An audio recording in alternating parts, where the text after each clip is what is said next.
The fanfare of a lone trumpet sounded as a small, round lady made her stately entrance.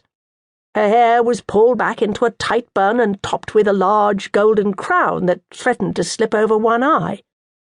Pinned to the blue silk sash that she wore over one shoulder was a gold brooch as big as her fist.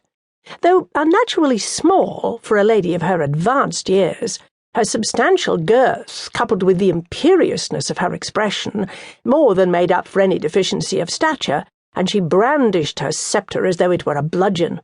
The footman bowed.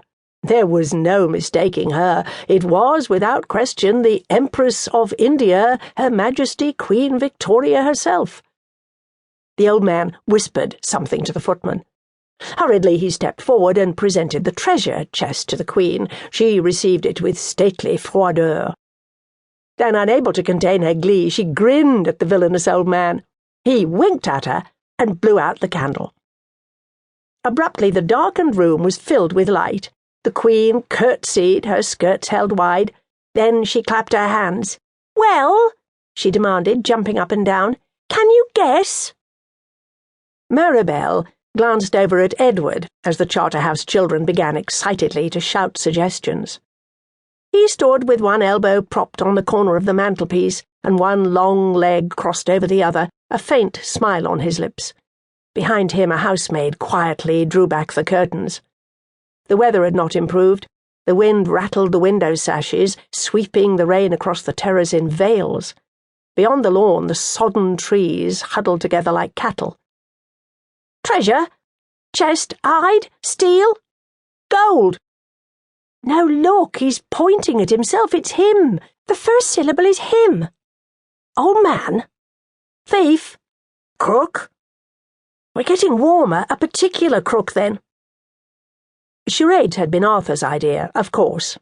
Ordinarily, released from the strictures of their London lives, his children behaved at Oakwood like animals returned to the wild, coming into the house only to eat and to sleep, but it had been a miserable Easter, the wettest anyone could remember.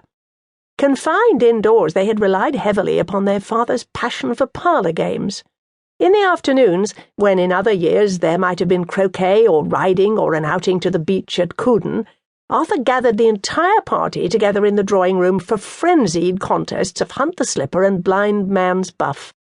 Several of his games were so outlandish that Maribel could only assume that he invented them on the spot.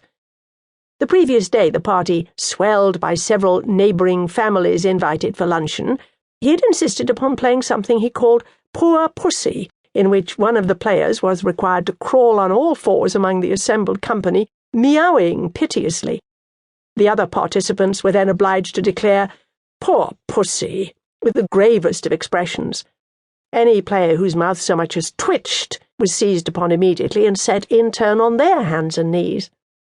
The Charterhouse children had demonstrated an alarming aptitude for the sport, and had frowned grimly at one grovelling victim after another, until Arthur, in a fit of impatience, had taken it upon himself to be Pussy, and had wound himself around his children's legs, rubbing his head against them and purring with the combustive power of a steam engine, until they wept with mirth.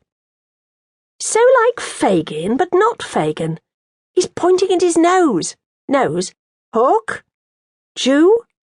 Jew is right. Jew, that's the word. Not the whole word, you silly, the first syllable." "How many syllables are there?" "3, of course. Don't you ever listen?" "Not to you, or I'd die of boredom." From across the room Edward caught her eye and smiled. Maribel smiled back, and straightway she thought again of the letter hidden in her writing-box, and the smile tightened over her teeth. To distract herself, she fumbled in her bag for her cigarette case. Edward had bought it for her in Mexico City just after they were married. The soft silver was scratched now, the initials on the small raised plaque at its centre almost rubbed away. She struck a match and inhaled, sucking in the shock of the harsh Egyptian tobacco. Beside her on the Chesterfield, little Matilda wriggled restlessly, pressing her small fingers into the buttoned cavities of the upholstery. Arthur disapproved of Maribel smoking, of course, but then she disapproved of charades, and Arthur had never paid the slightest heed to that. In Arthur's world only fast women smoked. What words begin with Jew?